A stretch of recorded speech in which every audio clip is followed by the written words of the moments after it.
Sud Radio, il est 8h22. Tout de suite, c'est dans 7 à la une invitée passionnante. Avec Violaine Vanoyer qui est avec nous. Bonjour. Bonjour Benjamin. Soyez la Bonjour. bienvenue sur Sud Radio. Alors, Bonjour. on va remonter grâce à vous aux origines des Jeux Olympiques qu'on connaît, qu'on vit en ce moment du côté de Tokyo. C'est l'objet de votre dernier ouvrage intitulé Les premiers Jeux Olympiques aux éditions Sutton. Un mot quand même pour commencer sur les Jeux qu'on vit en ce moment à Tokyo. J'imagine qu'en passionné de sport, vous êtes devant votre télé en ce moment, à l'écoute peut-être des radios. Oui, c'est ça. Vous avez vibré hier, c'était une journée folle pour nos Bleus. Ah évidemment, bien sûr, bien sûr. Alors d'abord c'était une journée folle, c'est vrai, parce que déjà en sport en sport collectif, on atteint quand même les demi-finales, les finales dans beaucoup de sports. Oui. Donc ce qui est quand même hallucinant, quoi. Moi je trouve finalement que vous voyez, beaucoup de gens étaient partis avec l'idée que Tokyo allait être des jeux tristes, mais enfin pour la France c'est pas des jeux tristes pour l'instant, c'est une belle réussite. C'est vrai. Et qui annonce bien nos Jeux à Paris d'ailleurs, hein, ça se présente bien parce que en plus dedans, quelquefois on n'a pas de médaille, mais on a des 4e places avec des jeunes prometteurs qui seront là à Paris, bien sûr. Ah oui, qui apprennent sur ces Jeux Olympiques à Tokyo avant peut-être 2024 et un podium à ce moment-là. Bon, on va revenir donc à votre ouvrage et à ces premiers Jeux Olympiques. Alors on se rend compte qu'il y a finalement beaucoup de ressemblances entre les Jeux modernes et les Jeux antiques, commençons par la professionnalisation du sport qui a pu déboucher parfois, déjà à l'époque, sur des cas de dopage. C'est vrai ça, Violaine Vanoyer? Oui, absolument, absolument. En fait, vous savez, les Jeux officiels, on va parvenir à l'origine des épreuves olympiques qu'on peut trouver chez les Égyptiens et les Chinois dans les premières dynasties. Donc, on peut remonter au 4e millénaire avant Jésus-Christ. Mais disons que les premiers Jeux antiques datent du 8e siècle avant Jésus-Christ. Et dès le départ, alors pas tout à fait au départ, mais très rapidement, il y a un sage, qui fait partie des 7 sages, qui s'appelle Solon, et qui a décidé de rémunérer les athlètes. Et à partir de là, la corruption, le dopage sont très très vite à Paris. Le professionnalisme, vous en parliez, il est très bien mis en place à partir du 3e siècle avant Jésus-Christ. Alors ça veut dire qu'on retrouve exactement la même chose qu'aujourd'hui. On repère les athlètes qui vont aller au JO, il y a des entraîneurs, des nutritionnistes, des médecins du sport, du dopage, vous le disiez. Alors le dopage, à quoi? Aux plantes, bien sûr, aux plantes comme le sésame qui, paraît-il, aiguise les sens. Alors quelqu'un qui tire à l'arc avec du sésame est plus adroit.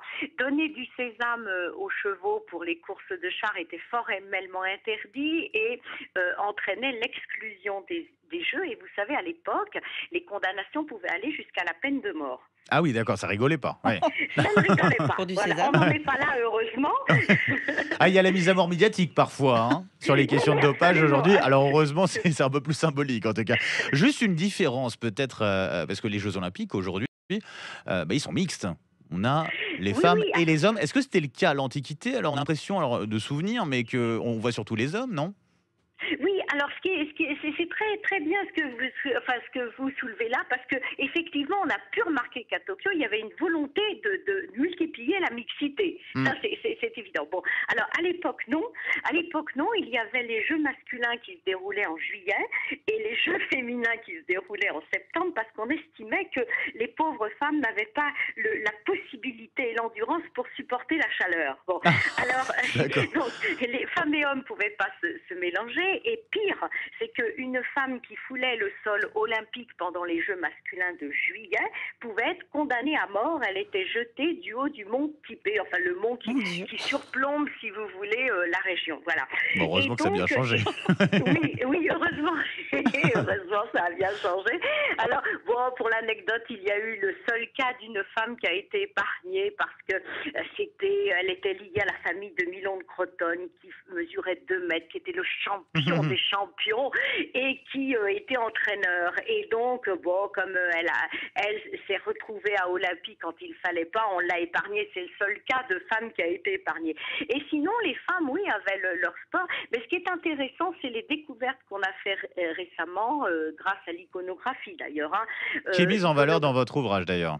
avec Oui, pas oui, mal de oui, oui, photos. oui. Ouais. Mm. Ah oui, oui, oui, oui. Alors, c'est ce qui me réjouit, parce que j'avais déjà sorti des livres sur l'histoire des jeux anciens, mais là, il y a 250 photos ou reconstitutions par dessin d'épreuves, voilà, d'éléments qui sont liés à Olympie, et qui me semblaient tout à fait nécessaires pour comprendre justement comment se déroulaient techniquement, on va dire, les Mm. jeux autrefois. Voilà.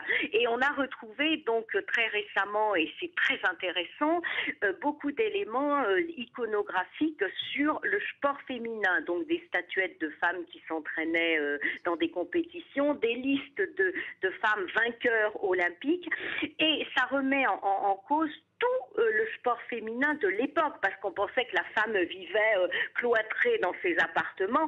Pas du tout. On s'aperçoit qu'elle faisait probablement son jogging, et en tous les cas qu'elle Mhm.